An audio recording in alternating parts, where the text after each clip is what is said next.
നിങ്ങളെല്ലാവരും വളരെ പ്രാർത്ഥനയോടായിരിക്കുമ്പോൾ ഏറ്റവും വളരെ പഴക്കമുള്ള അനുഗ്രഹീതമായൊരു സഭയാണിത്. ഇവിടെ ശുശ്രൂഷിക്കുമ്പോൾ സന്തോഷമുണ്ട്. പരിശുദ്ധാത്മാവ് നിങ്ങളെ അറിയിപ്പാൻ ഏൽപ്പിച്ച ദൂതിലേക്ക് പ്രവേശിക്കുന്നു. 12-ാം സങ്കീർത്തനം 1-ാം വാക്യം ഒരാൾ വായിക്കാം. 12-ാം സങ്കീർത്തനം 1-ാം വാക്യം.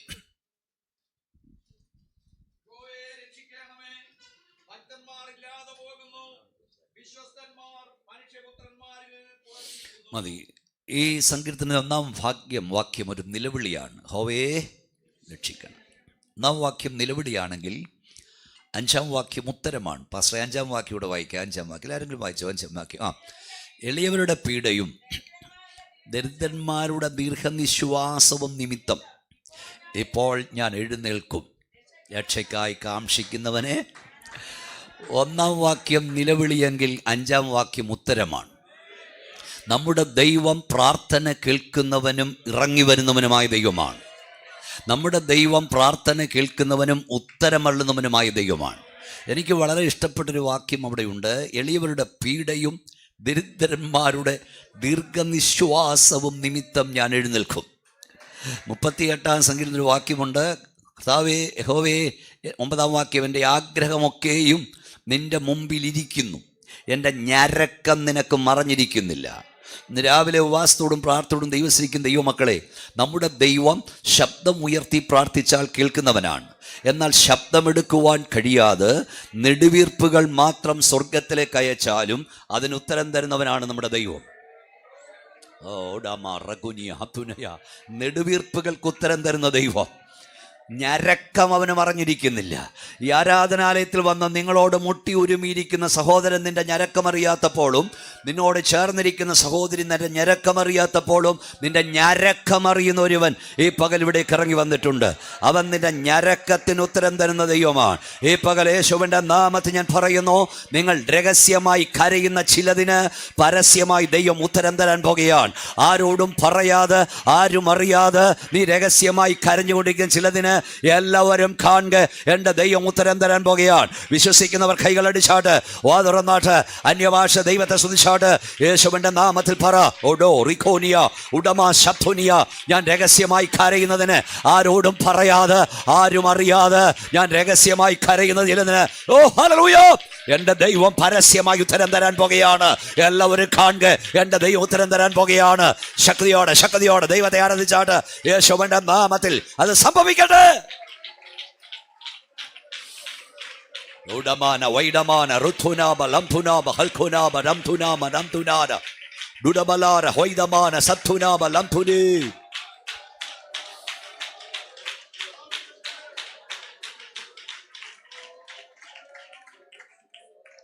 നാം വായിച്ച വാക്യം ഇങ്ങനെയാണ്: യഹോവയെ രക്ഷിക്കണമേ, ഭക്തന്മാരില്ലാതെ പോകുന്നു.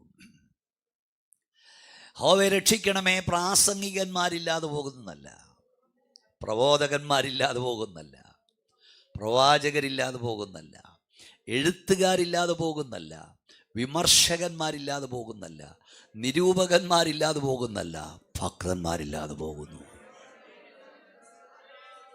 ദൈവത്തിന് ഈ കാലഘട്ടത്തിൽ ആവശ്യം കുറച്ച് പ്രസംഗികരെയല്ല, കുറച്ച് പ്രവാചകരെയല്ല, കുറച്ച് വിമർശകന്മാരെയല്ല, നിരൂപരെയല്ല. ദൈവത്തിന് ആവശ്യം ഭക്തന്മാരെയാ. ഞാൻ കൂടെ പറയുന്നൊരു പദം ഇന്ന് പകൽ ഈ അനുഗ്രഹിക്കപ്പെട്ട സഭയെ പറയട്ടെ: 1000 പ്രസംഗികന്മാരിവിടെ വന്നാലും പിശാചിന് പേടിയില്ല. 2000 പ്രവാചകന്മാരിവിടെ ഒന്നിച്ചു വന്നാലും പിശാചിന് ഭയമില്ല. 3000 വിമർശകന്മാരോ നിരൂപകന്മാരോ ഇവിടെ ഒന്നിച്ചു കൂടിയാലും സാത്താന് ഭയമില്ല. പക്ഷെ പ്രാർത്ഥിക്കുന്ന 10 ഭക്തന്മാർ ഇവിടെ മുട്ടുകുത്തിയാൽ ദുഷ്ട പിശാചിന് ഭയമാണ്. അവൻ്റെ കോട്ടകൾ ഇടിയും. ശക്തിയോടെ അന്യഭാഷ ദൈവത്തെ സ്തുതിച്ചോ, വാ തുറന്ന് ആരാധിച്ചോ. 10 ഭക്തന്മാർ ഒന്നിച്ചു കൂടുന്നിടത്ത്, 10 അഭിഷക്തർ ഒന്നിച്ചു കൂടുന്നിടത്ത്, പ്രാർത്ഥിക്കുന്ന 10 ദൈവമക്കൾ ഒന്നിച്ചു കൂടുന്നിടത്ത് പിശാചിന് ഭയമാണ്. ഹല്ലേലൂയ.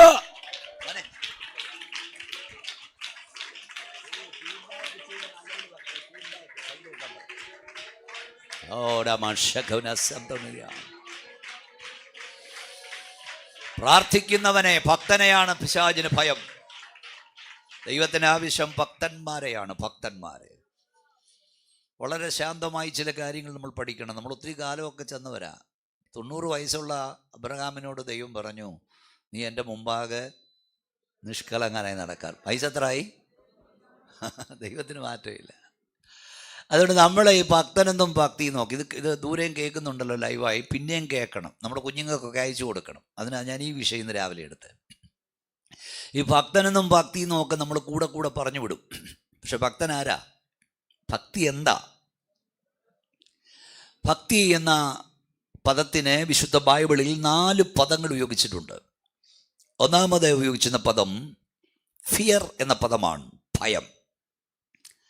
രണ്ടാമത് ഉപയോഗിച്ചിരുന്ന പദം റവറൻസ് എന്ന പദമാണ്, ബഹുമാനം. മൂന്നാമത് ഉപയോഗിച്ചിരുന്ന പദം ഒബീഡിയൻസ് എന്ന പദമാണ്, അനുസരണം. നാലാമത് ഉപയോഗിച്ചിരുന്ന പദം ലവ് എന്ന പദമാണ്, സ്നേഹം. ഭക്തി എന്ന ഒരു വാക്കിന് 4 അർത്ഥങ്ങളുണ്ട്. പറഞ്ഞാട്ട്: 1 ഭയം, 2 ബഹുമാനം, 3 അനുസരണം, 4 ഇത് ദിവസം മൊത്തമുണ്ട്. അപ്പം ദൈവഭക്തൻ ആരെന്ന് ചോദിച്ചാൽ ഒറ്റ വാക്കിൽ മറുപടി: എല്ലാവരെക്കാളുപരി, എല്ലാറ്റിനേക്കാളുപരി ആര് ദൈവത്തെ ഭയപ്പെടും അവനാണ് ഭക്തൻ.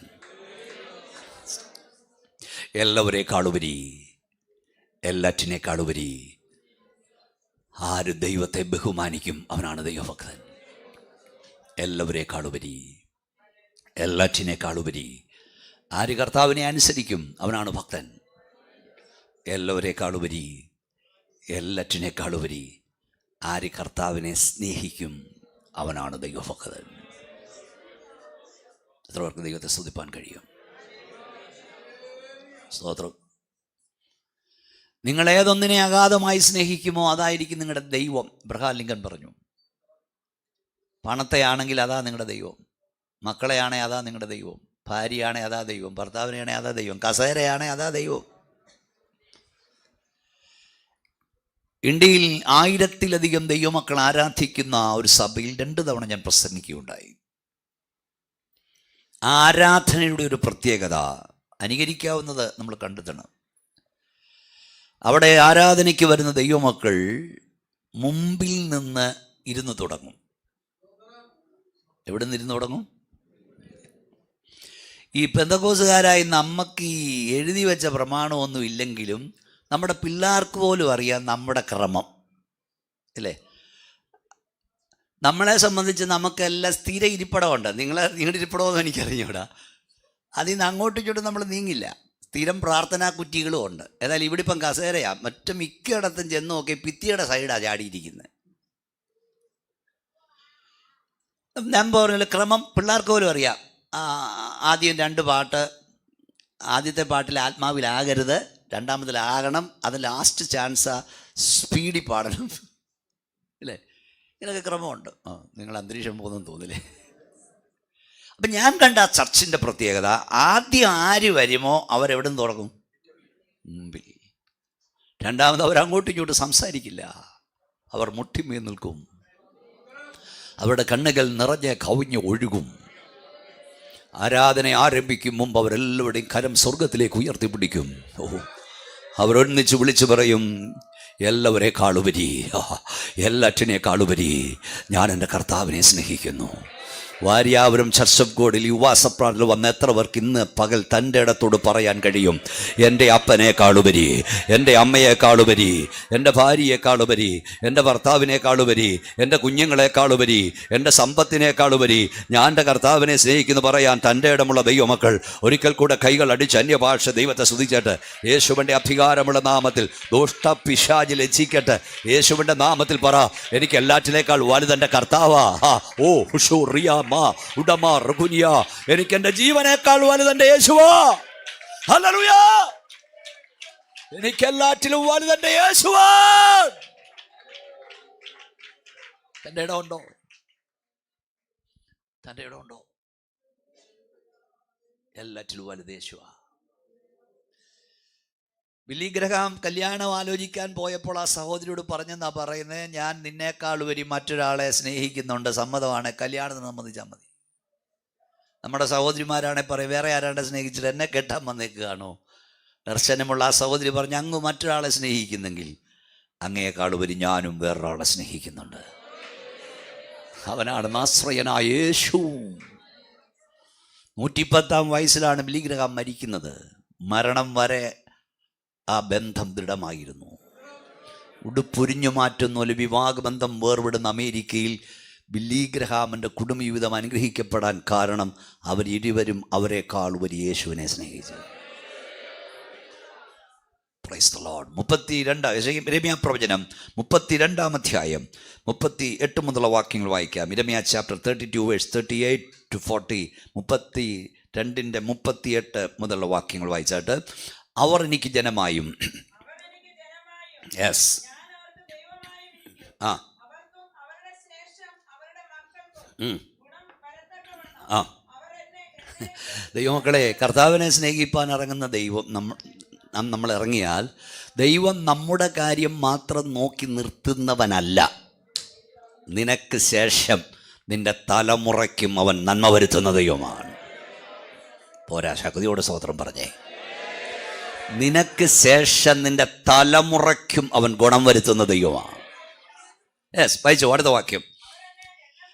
ആ, അവരെന്നെ എന്നേക്കും ഭയപ്പെടേണ്ടതിന് ഞാൻ അവർക്ക് ഏകമനസ്സും ഏകമാർഗവും കൊടുക്കും. അടുത്ത വാക്യം, ഞാൻ അവരെ വിട്ടുപിരിയാതെ അവർക്ക് നന്മ ചെയ്തുകൊണ്ടേയിരിക്കും. അടുത്ത വാക്യം. യെസ്, അടുത്ത വാക്യം. അപ്പം ശ്രദ്ധിക്കുക, അവരെന്നെ വിട്ടുമാറാതിരിക്കേണ്ടതിന് എങ്കലുള്ള ഭക്തി ഞാൻ അവരുടെ ഉള്ളിലാക്കും. മനസ്സിലായോ? ഭക്തി. അവരെന്നെ വിട്ടുപിരിയാതിരിക്കേണ്ടതിന് എങ്കലുള്ള ഭക്തി ഞാനിവിടെ ഉള്ളിലാക്കും എന്ന് പറഞ്ഞ അർത്ഥം, ഭക്തി അകത്ത് കയറിയവന് യേശുവിനെ വിട്ടുമാറാൻ കഴിയില്ല. ഭക്തി അകത്തുള്ളവന് യേശുവിനെ വിട്ടുമാറാൻ കഴിയില്ല. ഈ ആയുസ്സിൽ എൻ്റെ രോഗം സൗഖ്യമായാലും ഇല്ലെങ്കിലും, എൻ്റെ കടഭാരം മാറിയാലും ഇല്ലെങ്കിലും, ഞാൻ പ്രാർത്ഥിക്കുന്നത് കിട്ടിയാലും ഇല്ലെങ്കിലും, ഞാൻ ആഗ്രഹിച്ചത് നടന്നാലും ഇല്ലെങ്കിലും, എനിക്കെൻ്റെ യേശുവിനെ വിട്ടുമാറാൻ കഴിയില്ല. അതാ ഭക്തിയുടെ പ്രത്യേകത. അതുകൊണ്ടാണ് റോമാലേഖനത്തിൽ പൗലോസ്ലീഹ ഒരു വെല്ലുവിളി നടത്തി. യേശു ക്രിസ്തുവിൻ്റെ സ്നേഹത്തിൽ നിന്ന് നമ്മെ വേർപിരിക്കുന്ന ആര്? 17 കൂട്ടം കാര്യങ്ങൾ നിരത്തി. കഷ്ടതയ്ക്കോ, പട്ടിണിക്കോ, ആപത്തിനോ, വാളിനോ, നഗ്നതയ്ക്കോ. നിർത്തിയിട്ട് പൗലോസ് തുറന്നു, ഇപ്പോഴുള്ളതിനോ വരുവാനുള്ളതിനോ, ഉയരത്തിനോ ആഴത്തിനോ, മരണത്തിനോ ജീവനോ, മറ്റു യാതൊരു ശക്തിക്കും നമ്മുടെ കർത്താവായ യേശുവുള്ള സ്നേഹത്തിൽ നിന്ന് എന്നെ വേർവിരിപ്പാൻ കഴിയില്ലെന്ന് വാ തുറന്ന് പറ. കഴിയില്ലെന്ന്. കൈ ഉയർത്തി പറ. കഴിയില്ലെന്ന്. ഉറക്ക വിളിച്ച് പറ. കഴിയില്ലെന്ന്. ഞാൻ ഉറച്ചിരിക്കുന്നു. കരമടിച്ച് ദൈവത്തെ സൂചിച്ചു ഉറച്ചിരിക്കുന്നു പറ. ഉറച്ചിരിക്കുന്നു പറ. ഉറച്ചിരിക്കുന്നു. ഓ ഡീബ റൊഖുനിയ ഉറച്ചിരിക്കുന്നു. ഹല്ലേലൂയ. ഉറച്ചിരിക്കുന്നു. ഒന്നൊന്നിന് ഓപ്പോസിറ്റ്. കഷ്ടത, പട്ടിണി, ആപത്ത്, വാള, നഗ്നത. പിന്നെ പറഞ്ഞ് ഇപ്പോഴുള്ളതോ വരാനുള്ളതോ, ഉയരം, ആഴം, മരണം, ജീവൻ എന്ന് പറഞ്ഞ് ഇപ്പോഴത്തെ എൻ്റെ കഷ്ടത മാറി എനിക്ക് സമൃദ്ധി വന്നാലും, എൻ്റെ സമൃദ്ധി മാറി എനിക്ക് കഷ്ടത വന്നാലും, ഇപ്പോഴത്തെ ഭരണം മാറി വേറൊരു ഭരണം വന്നാലും, എൻ്റെ കർത്താവിൻ്റെ സ്നേഹത്തിൽ നിന്ന് എന്നെ വേർപിരിക്കാൻ ഒരു ശക്തിക്കും കഴിയില്ല. എത്ര പേർക്ക് കൈ ഉയർത്തിയ ശക്തിയോട് ദൈവത്തെ സ്തുതിപ്പാൻ? ഞാൻ എപ്പോഴും എൻ്റെ ചർച്ചയിൽ പറയും, ഒരാഴ്ച പെയ്ത മഴ മുഴുവൻ നിൻ്റെ വീട്ടിൽ പെയ്തിറങ്ങിയാലും നീയും നിൻ്റെ കുഞ്ഞുങ്ങളും ഒരുപോലെ കണ്ണടയ്ക്കാൻ കഴിയാതെ കുട പിടിച്ച് വീട്ടിനകത്തിരിക്കേണ്ടി വന്നാലും, ഞായറാഴ്ച ആരാധനയ്ക്ക് വരുമ്പോൾ അതിൻ്റെ ക്ഷീണം നിൻ്റെ മുഖത്ത് കാണരുത്. നീ വിളിച്ചു ചോദിക്കുന്ന എൻ്റെ കർത്താവിൻ്റെ സ്നേഹത്തിൽ നിന്ന് എന്നെ വേർപിരിക്കുന്നത് ആരെ? ദുഷ്ടപിശാചേ, നിന്റെ കഷ്ടതയ്ക്കോ, നിന്റെ പട്ടിണിക്കോ, നിന്റെ ആപത്തിനോ, നിന്റെ വാളിനോ, നിന്റെ നഗ്നതയ്ക്കോ എൻ്റെ കർത്താവിൻ്റെ സ്നേഹത്തിൽ നിന്ന് എന്നെ വേർപിരിപ്പാൻ ഒരു ശക്തിയും കഴിയില്ല. ഓ, ഒന്നുകൂടെ കൈ അടിച്ചോ, ശക്തിയോട് ആത്മാവിൽ ആരാധിച്ചോട് പറ. യേശുവിന്റെ നാമത്തിൽ പറ. ഇല്ല.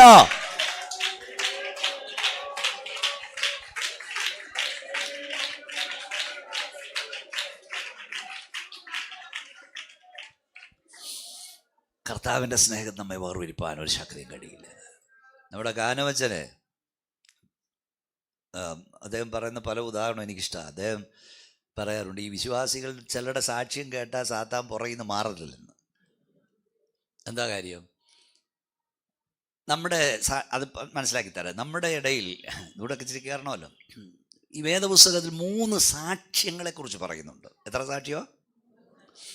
അതൊന്ന് അനുഭവ സാക്ഷ്യം. പറഞ്ഞാട്ടെ, 66:16 സകല ഭക്തന്മാർ സങ്കീർത്തനം, സകല ഭക്തന്മാരുമായുള്ളവരെ അവൻ എൻ്റെ പ്രാണന് വേണ്ടി ചെയ്തത്.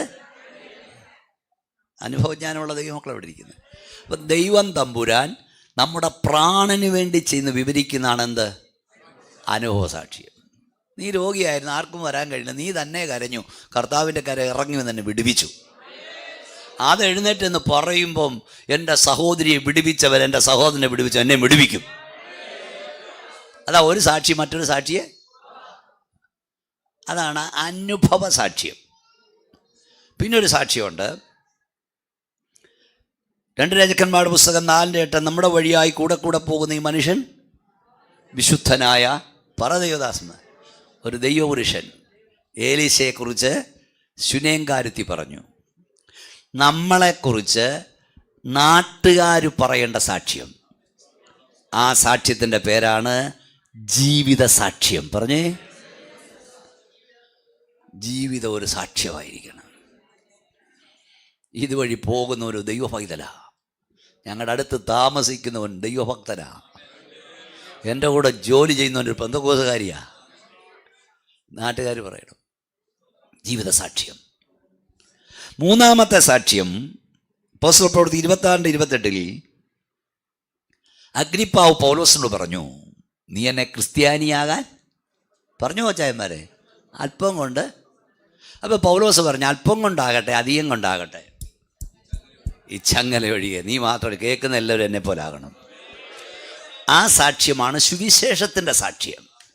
ഈ 3 സാക്ഷ്യം നിങ്ങൾ ഒന്നിച്ചൊന്ന് പറഞ്ഞേ. 1 അനുഭവ സാക്ഷ്യം, 2 ജീവിത സാക്ഷ്യം, 3 ഈ 3 സാക്ഷ്യം വേണം ദൈവമക്കൾക്ക്. അനുഭവ സാക്ഷ്യം, കൈ തൊട്ടത്, അനുഭവിച്ചത്, മണത്തത്, ഹൃദയം കൊണ്ട് തൊട്ടത്. അതിന് വരെ അങ്ങോട്ട് പോയപ്പം പട്ടി കുരയ്ക്കാൻ ഓടി വന്നു, ഞാൻ ഹല്ലേലൂയ സ്തോത്രം, ഞാൻ ഗ്ലോറി, എൻ്റെ ഭാര്യ ഗ്ലോറി ടു ഗോഡ്. എന്തൊക്കെയാ പട്ടി വന്നതൊക്കെയാണ് പറയണ്ടേ? പരസ്യത്തിന് സഭായോഗത്തിന് വന്ന് എന്തൊക്കെയാ വിളിച്ച് പറഞ്ഞത്. ഒരുമാതിരിപ്പെട്ട സഭകളിലൊക്കെ ഈ സാക്ഷി നിരോധിച്ചു. നിങ്ങൾക്ക് ഇഷ്ടപ്പെടുമെന്ന് എനിക്ക് തോന്നുന്നില്ല, അതൊന്നും എൻ്റെ കാര്യമല്ലല്ലോ.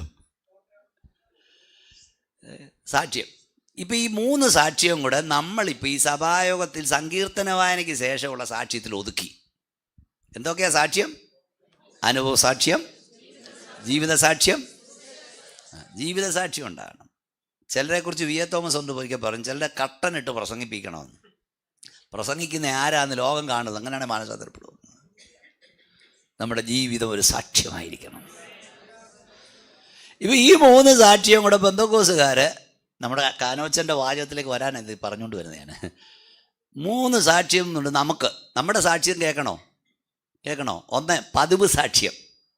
എന്താ പതിവ് സാക്ഷ്യം? എല്ലാ ഞായറാഴ്ച എഴുന്നേറ്റ് ഇന്ന് കഴിഞ്ഞൊരാഴ്ച കോലം മുഴുവൻ, നമുക്ക് ചെല്ലുന്നൊക്കെ ഒരു നീട്ടൊക്കെ ഉണ്ട്, കഴിഞ്ഞൊരാഴ്ച കോലം മുഴുവൻ കർത്താവ് എനിക്ക് നല്ലവനും വല്ലഭനുമായിരുന്നു, നിങ്ങളെല്ലാവരും എൻ്റെ നിലനിൽപ്പിന് വേണ്ടി പ്രാർത്ഥിക്കണം. ടപ്പോ ഒറ്റിരിപ്പ്, നിങ്ങളെല്ലാവരും എൻ്റെ, അത് ഞാൻ പിന്നെ പറയാം.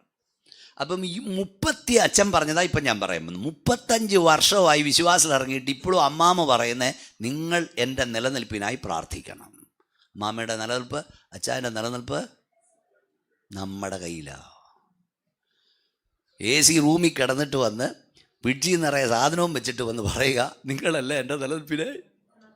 ആദ്യകാല വിശുദ്ധന്മാർ പട്ടിണി കിടന്നിട്ട്, പരിവട്ടം കിടന്നിട്ട്, മുണ്ട് മുറുക്കി ഉടുത്തിട്ട്, വീട്ടിനകത്ത് പോലും പെയ്തിറങ്ങുന്ന മഴയിൽ ഒരുപോലെ കണ്ണടയ്ക്കാതിരുന്നിട്ട് ആരാധനയ്ക്ക് വന്ന് പറഞ്ഞു, എൻ്റെ യേശുവിൻ്റെ സ്നേഹത്തിൽ നിന്ന് എന്നെ വേർപിരിക്കുന്നത് ആര്?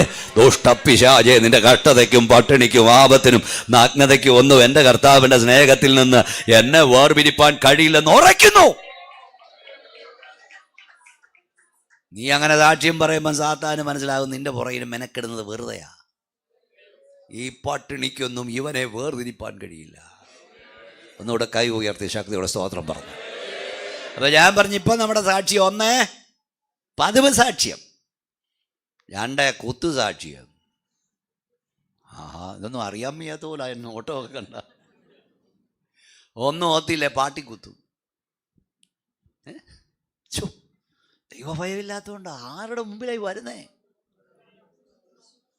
പണ്ട് ഞാൻ ഞാൻ അച്ഛനോട് ചോദിച്ചു, പാസ്റ്ററിനോട് ചോദിച്ചു, ഞാൻ ഈ കേരളത്തിലുണ്ട്, എൻ്റെ ചർച്ചിൽ സഹോദരനും വന്നിട്ടുണ്ട്, കേരളത്തിലുണ്ട്, ഞാൻ കായംകുളം, എനിക്ക് ചർച്ചുണ്ട്, ഡിസ്ട്രിക്റ്റിൻ്റെ ചുമതലയുണ്ട് IPCയിലെ. ഞാൻ മിക്കവാറും അവിടെ എത്തും, ഇവിടെ പോയാൽ ഓടി. വളരെ അപൂർവമായി ഞായറാഴ്ചകളിൽ പ്രസംഗിക്കാൻ പോകേണ്ടി വരും, ചില സഭാംഗങ്ങൾ സംബന്ധിക്കണം. ഒരിക്കൽ ഞാൻ സഭായത്തിനോട് സംബന്ധിച്ചു, സങ്കീർത്തനം വായിച്ചു, പാസ്റ്റർ പ്രബോധിപ്പിച്ചിട്ട് ഇരുന്നു. സാക്ഷ്യത്തിന് സമയമായി. ഒരു അച്ചായൻ പുറകിൽ നിന്ന് എഴുന്നേറ്റിട്ട് പറഞ്ഞു, പാസ്റ്റർ എൻ്റെ പാവം എപ്പോഴും എൻ്റെ മുമ്പിലിരിക്കുന്നെന്ന്. അപ്പോൾ ഒട്ടും എനിക്ക് പിടികിട്ടിയില്ല. പുള്ളി അനുതാപം കൊണ്ട് പറയാമെന്ന്, എൻ്റെ പാവം എപ്പോഴും. കുറച്ച് കഴിയുമ്പോൾ മുമ്പിൽ നിന്നൊരു അച്ചായൻ എഴുന്നേറ്റ് വെടിപൊട്ടുന്നൊരു സ്തോത്രം പറഞ്ഞിട്ട് പറഞ്ഞു, എൻ്റെ പാപത്തെ നീ പുറയിൽ എറിഞ്ഞു കളഞ്ഞിരിക്കാൻ സ്തോത്രം. അപ്പോൾ എനിക്ക് മനസ്സിലായി, പുറയിരിക്കുന്ന അച്ചാൻ്റെ പാപം മുമ്പിൽ ഇരിക്കുന്ന അച്ചാനും, മുമ്പിൽ ഇരിക്കുന്ന അച്ചാൻ്റെ പാപം. നമുക്ക് പോരാട്ടമുള്ളത് ജഡരക്തങ്ങളോടല്ല, വാഴ്ചകളോടും അധികാരങ്ങളോടും സ്വർലോകത്തിലെ ദുഷ്ടാത്മസേനയോടുമാണ്. എന്തായാലും 2 സാക്ഷ്യം പറഞ്ഞില്ല, അടുത്തൊരു സാക്ഷ്യം കൂടെ പറഞ്ഞിട്ട് വിട്ടേക്കാം. ആ സാക്ഷ്യമാണ് കള്ളസാക്ഷ്യം. നമുക്ക് ഏതൊക്കെ സാക്ഷിയാണ് വേണ്ടേ? അനുഭവ സാക്ഷ്യം, ജീവിത സാക്ഷ്യം. അത് ഈ സങ്കീർത്തനത്തിനിടെ കഴിഞ്ഞുള്ളൊരു പ്രബോധനം അല്ല, സാക്ഷ്യം. 1 പതിവ് സാക്ഷ്യം, 2 കുത്തു സാക്ഷ്യം, 3 രാവിലെ 7 മണി വരെ കിടന്നുറങ്ങിയിട്ട് വന്ന് പറയാച്ചാ കഴിഞ്ഞൊരു ഓക്കോലം മുഴുവൻ ഞാൻ ജാഗരിക്കുകയായിരുന്നു. നമുക്കാവശ്യം അനുഭവ സാക്ഷ്യമാണ്, ജീവിത സാക്ഷ്യമാണ്, സുവിശേഷത്തിൻ്റെ സാക്ഷ്യമാണ്.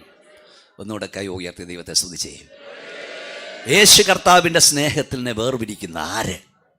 കഷ്ടതയ്ക്കോ പട്ടിണിക്കോ ആപത്തിനോ വാളിനോ നഗ്നതയ്ക്കോ ഒരു ശക്തിക്കും എൻ്റെ യേശുവിൻ്റെ സ്നേഹത്തിൽ നിന്ന് എന്നെ വേർപിരിപ്പാൻ കഴിയില്ല. ഞാനീ പറയുന്നത് നിങ്ങൾ കേൾക്കണം. യേശു ക്രിസ്തുവിനെ ഇന്ന് പലരും പ്രസംഗിക്കുന്നത് നാം കൽപ്പിക്കുന്നെല്ലാം ചെയ്യുന്ന മാന്ത്രിക വടിയായിട്ടാണ്. എടുകൊടുക്കെ ചോറും കറി എന്ന് പറയുന്ന പോലെ നീ കൽപ്പിക്കുന്നെല്ലാം ചെയ്യുന്ന മാന്ത്രിക വടിയല്ല യേശു. ഷമറിയ. യഥാർത്ഥ ക്രിസ്ത്യ ജീവിതം കാര്യസാധ്യത്തിന് ഇറങ്ങിയേക്കുന്നതല്ല. ഈ ജീവരക്തം ഊറ്റേണ്ടി വന്നാൽ യേശുവിന് വേണ്ടി അത് ഊറ്റുന്ന മാർഗമായി മാർഗം. ഭക്തി അകത്തുള്ളവൻ യേശുവിനെ വിട്ടുമാറാൻ കഴിയില്ല. എല്ലാവരും പ്രാർത്ഥിച്ചുകൊണ്ടിരിക്കണം. 13-ാമത്തെ വയസ്സിൽ വിശുദ്ധ വേദപുസ്തകം മണ്ണെണ്ണയിൽ മുക്കി അത് കത്തിത്തീരും വരെ പിടിച്ചുകൊണ്ടിരുന്നവനായിരുന്നു സാധു സുന്ദർ സിംഗ്. സുവിശേഷത്തെ അത്ര എതിർത്തവനാണ്.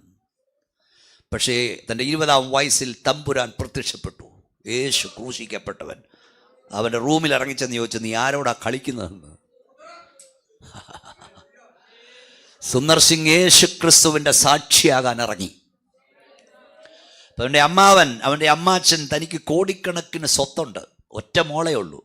അമ്മാവൻ വന്നിട്ട് പറഞ്ഞു, ഈ മോള് നിൻ്റെ ഭാര്യയാകേണ്ടവളാ, ഈ സ്വത്ത് മുഴുവൻ നിനക്കാ. സുന്ദർ സിംഗിൻ്റെ മറുപടി, നിന്റെ മോളേക്കാൾ നിന്റെ സ്വത്തിനേക്കാൾ ഞാൻ യേശുവിനെ സ്നേഹിക്കുന്നു. സുന്ദർ സിംഗ് ഈ ഭൂവിൽ ഏറ്റവും അധികം സ്നേഹിച്ചിരുന്നത് തൻ്റെ അപ്പനെ ആയിരുന്നു. തൻ്റെ അപ്പനും ഏറ്റവും അധികം സ്നേഹിച്ചിരുന്ന സുന്ദർ സിംഗിനെ ആയിരുന്നു.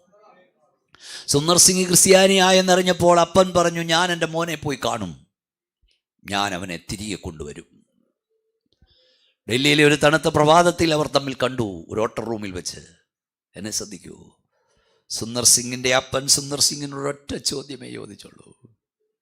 ആ ചോദ്യം ഇതായിരുന്നു, മകനെ സുന്ദർ സിംഗേ, മകനെ സുന്ദർ സിംഗേ, നീ എന്നെക്കാളുപരി യേശുവിനെ സ്നേഹിക്കുന്നുണ്ടോ? സുന്ദർ സിംഗിൻ്റെ മറുപടി, ഉടാടി, ഞാൻ നിന്നെക്കാളുപരി എൻ്റെ യേശുവിനെ സ്നേഹിച്ചു പോയി. എനിക്ക് പിന്മാറാൻ കഴിയില്ല, എനിക്ക് പിന്മാറാൻ കഴിയില്ല. നമ്മളൊരു പാട്ട് പാടാറുണ്ട് നമ്മുടെ പിള്ളേരൊക്കെ പഠിക്കുമ്പോൾ എഴുന്നേറ്റോ. I have decided to follow Jesus. പഠിക്കുക. I have decided to follow Jesus. I have decided. ചേർന്ന് പഠിക്കേ. No turning back, no turning back, no turning back, no turning back. യേശുവിൻ പിൻപേ പോകാനോ. കയ്യൊന്നടിച്ചേ. യേശുവിൻ പിൻപേ പോകാനുറച്ചു, യേശുവിൻ പിൻപേ പോകാനുറച്ചു. പിന്മാറാതെ ഞാൻ മാറാതെ, പിന്മാറാതെ ഞാൻ മാറാതെ. The cross before me, the world behind me. The cross before me, the world behind me. The world is for me, the world behind me. No turning back, no turning back, no turning back, no turning back. യേശുവിൻ പിൻപേ പോകാനുറച്ചു, യേശുവിൻ പിൻപേ പോകാനുറച്ചു, യേശുവിൻ പിൻപേ പോകാനുറച്ചു. പിന്മാറാതെ പിൻഗമിക്കൂ, പിന്മാറാതെ പിൻഗമിക്കൂ. ക്രൂശന്റെ മുൻപിൽ ലോകമെത്തി, ക്രൂശന്റെ മുൻപിൽ ലോകമെത്തി, ക്രൂശന്റെ മുൻപിൽ ലോകമെത്തി. പിന്മാറാതെ പിൻഗമിക്കൂ, പിന്മാറാതെ പിൻഗമിക്കൂ. English പാട്ട് പാടിക്കൊണ്ടൊരു അഭിഷക്തനും തൻ്റെ 4 കുഞ്ഞുങ്ങളും തൻ്റെ ഭാര്യയും കർത്താവിന് വേണ്ടി രക്തസാക്ഷികളായി മരിച്ചിട്ടുണ്ട്. ഞാൻ പറയുന്നത് നമ്മുടെ ഉള്ളിൽ പതിയണം ഇന്ന് പകൽ. എന്താണ് ഭക്തി എന്നാണ് ഞാൻ പറഞ്ഞുകൊണ്ട് വരുന്നത്. 4 കുഞ്ഞുങ്ങളും ദൈവദാസൻ്റെ ഭാര്യ ഈ പാട്ട് പാടിക്കൊണ്ട് അവരെഴുതിയെന്നല്ല ഞാൻ പറഞ്ഞു. ഈ പാട്ട് നേരത്തെ എഴുതപ്പെട്ടതാണ്. I have decided to follow Jesus. ആ പാട്ട് കേട്ട ശേഷം നമ്മളീ പാടുന്നത് എങ്ങനെയൊന്നും എനിക്ക് പാടാൻ കഴിയില്ല. ഞാൻ ഉള്ളിൽ കരഞ്ഞുകൊണ്ടാണ് പാടുന്നത്. അതാണ് നിങ്ങൾ കാണുമ്പോൾ എൻ്റെ കണ്ണറിയാമെന്നറിയുന്നത്. കമ്മ്യൂണിസം റഷ്യയിൽ കൊടുമ്പിരിക്കൊണ്ടിരിക്കുമ്പോൾ കമ്മ്യൂണിസ്റ്റ് റഷ്യയിൽ സുവിശേഷം പ്രസംഗിച്ചതിൻ്റെ പേരിൽ ഒരു ദൈവദാസനെയും തൻ്റെ 4 കുഞ്ഞുങ്ങളെയും റഷ്യൻ ഗവൺമെൻറ് അറസ്റ്റ് ചെയ്തു. പാട്ടും പ്രാർത്ഥനയൊക്കെ ആയിട്ട് വീട്ടിൽ ഇരുന്ന് അവർ വന്ന് വളഞ്ഞു. വീട് വളഞ്ഞ ശേഷം തൻ്റെ ഭാര്യയും കുഞ്ഞുങ്ങളെയും ഇറക്കി വിട്ടു, ഇറങ്ങാൻ പറഞ്ഞു. വീട് സീൽ ചെയ്തു. ഇത് ഗവൺമെൻറ്റിന് പോകാണ്. ഇവിടെ പാർക്കണമെങ്കിൽ യേശുവിനെ തള്ളി പറയണം, സുവിശേഷം ഇനി പറയരുത്. ആ ദൈവദാസൻ 4 കുഞ്ഞുങ്ങളെയും ഭാര്യയും ചേർത്ത് പിടിച്ച് വീടിൻ്റെ മുമ്പിൽ നിന്ന് പാടി, you take the whole world but give me Jesus, not turning back. എനിക്കുള്ളതെല്ലാം നീ എടുത്തുകൊള്ളൂ, എൻ്റെ യേശുവിനെ എനിക്ക് തരിക, ഞാൻ അവനെ പിൻപറ്റും.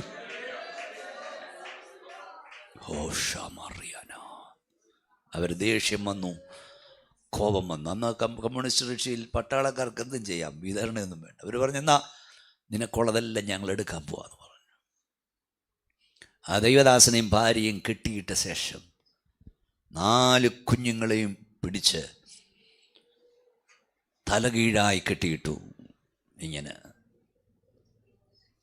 4 കുഞ്ഞുങ്ങളെയും തലകീഴായി അവരുടെ മുമ്പിൽ ഇങ്ങനെ കെട്ടിയിട്ടിട്ട് വാഴയുടെ കൂമ്പ് കണ്ടിക്കുന്ന പോലെ ഓരോ കുഞ്ഞിൻ്റെയും തലവെട്ടി മാറ്റി. 3 കുഞ്ഞുങ്ങളുടെ തലവെട്ടി 4ാമത്തെ കുഞ്ഞിൻ്റെ തലവെട്ടാൻ തുടങ്ങുമ്പോൾ ഈ പെറ്റതല്ല, ആ കുഞ്ഞിനോടുള്ള സ്നേഹം കൊണ്ട് യേശുവിനെ തള്ളിപ്പറയാൻ വാ തുറന്നു. ആ കുഞ്ഞു പറഞ്ഞു, മമ്മി പാടില്ല, മമ്മിയും പാടില്ല. എൻ്റെ അച്ചാച്ചന്മാർ പർദീസിലെത്തി. അവരെന്നെ നോക്കി പുഞ്ചിരിക്കുന്നു. ഞാനും അവിടേക്ക് പറക്കും. പപ്പയും മമ്മിയും അവിടെ വരണം. നമുക്കൊന്നിച്ച് നമ്മുടെ കർത്താവിനെ അവിടെ ആരാധിക്കാം. ആ കുഞ്ഞിൻ്റെയും തല അവർ വെട്ടിമാറ്റി. ദൈവോർത്തിയൻ കർത്താവിനെ ഉപേക്ഷിക്കുന്നില്ലെന്ന് കണ്ടപ്പോൾ തൻ്റെ കൺമുമ്പിൽ വെച്ച് തൻ്റെ ഭാര്യ വെട്ടി നുറുക്കി. അപ്പോൾ ആ ദൈവദാസൻ പാടി, should no one join me, still I will follow.